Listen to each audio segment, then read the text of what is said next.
सादर जय जिनेन्द्र। कौशल्या के राम में आप सभी का स्वागत है। अब हम आगे बढ़ते हैं और बात करते हैं कि किस तरह से विभीषण सुनते हैं उस स्त्री का क्रंदन, और वह स्त्री कोई और नहीं माता सीता है, और किस तरह से वह जाकर उन्हें सांत्वना देते हैं। तो इस तरह का क्रंदन सुनकर व्याकुल होकर विभीषण कहते हैं कि यह कौन स्त्री है जो अकारण शब्द कर रही है, करुण शब्द कर रही है। ऐसा जान पड़ता है कि पति वियोग को प्राप्त हो गई है। इस प्रकार विभीषण के शब्द सुनकर सीता और भी अधिक रोने लगी। सो ठीक ही कहा है, क्योंकि सज्जन के आगे शोक बढ़ता है। सीता ने कहा, हे देव, यह मेरा बंधु तू कौन है जो इस प्रकार स्नेह के साथ मुझसे पूछ रहा है। मैं राजा जनक की पुत्री, भामंडल की बहन, राम की पत्नी और दशरथ की पुत्र वधु सीता हूँ। मेरा भर्ता कुशल वार्ता के लेने के लिए जब तक भाई के युद्ध में गया, तब तक छिद्र देखकर इस दुष्ट हृदय ने मेरा हरण कर लिया। तो मुझे शीघ्र ही ले जाकर राम को सौंप दो। इस प्रकार सीता के शब्द सुनकर विभीषण चित्त कुपित हो उठा। विभीषण ने भाई से कहा, हे भाई, ये नारी मोहवश तू कहाँ से कहाँ आ गया है। यद्यपि मैं बाल बुद्धि हूँ तो भी मेरी प्रार्थना श्रवण करो।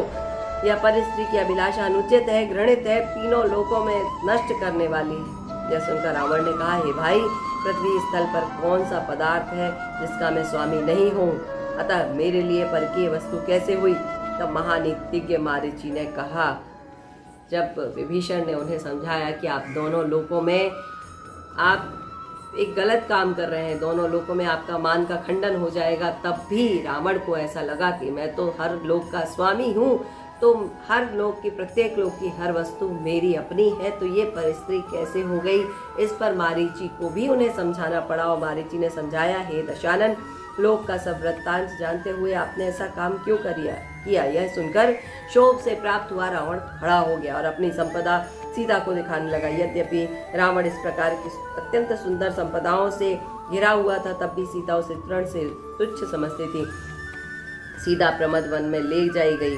रावण सीता के पास एक के बाद एक दूसरी दूती भेजता रहता, लेकिन सीता प्रसन्न हो दूती पास जाती, वापस आकर रावण से कहती, हे देव, वह तो आहार छोड़कर बैठी हैं, तुम्हें किस प्रकार से ग्रहण करेंगी, तुम्हें किस प्रकार से स्वीकृत करेंगी। विभीषण मंत्रियों से कहा कि अहो वृद्धजनों, राजा मोह से ग्रसित तो हो गए हैं, तो हम लोगों का क्या कर्तव्य है, सो कहो। शत्रु को छोटा नहीं समझना चाहिए और सुरक्षा के उपाय सोचना चाहिए। इस प्रकार कहकर विभीषण ने यंत्र आदि द्वारा कोट को अत्यंत दुर्गम बना दिया और अनेक विद्याओं के द्वारा लंका के गद्दारों और पाशों से युक्त कर दिया।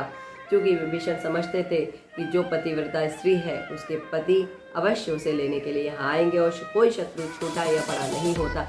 इसलिए उस स्त्री की रक्षा के लिए, उस स्त्री के पति से इस लंका की रक्षा के लिए उन्होंने लंका के रक्षा को व्यवस्थित तरीके से खड़ा कर दिया। अलग अलग जगह पर कुछ ऐसे दुर्गम मार्ग बना दिए कि कोई और लंका तक पहुंच ना पाए, और अपने भाई की सेवा में भी आतुर हो गए। अभी यहाँ सीता जी जो हैं, वह अभी भी आहार जल त्याग करके बैठी हुई हैं, और आगे की जो घटनाएं हैं वह हम थोड़ी देर के बाद जानेंगे, कुछ और भागों के बाद जानेंगे। अभी हम जानेंगे कि सुग्रीव जो है वह दुखी होकर क्यों घूम रहे हैं। इस बारे में हम जानेंगे अगले भाग में। तब तक के लिए आज्ञा दीजिए। नमस्कार, प्रणाम, जय जिनेन्द्र।